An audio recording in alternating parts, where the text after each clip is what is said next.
เจ็บเป็นยามเฮาห้องค้างสหายมีหน้าดูแลเหมือนได้มีแม่มาเคียงข้างดวงใจโอ้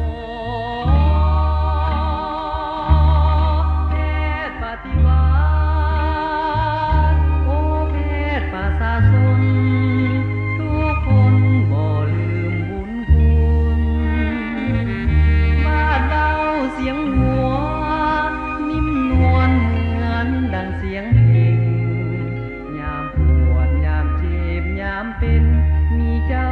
ดูแลมีเจ้าเบิ่งแยงเข็มสะแลงสักสีทันใจยาเม็ดน้อยยาก้อนใหญ่กินลงไปพยาธิหายทันที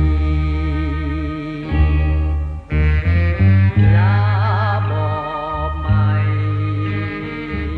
โอ้คนลาวใหม่จิตใจสดใสงามดี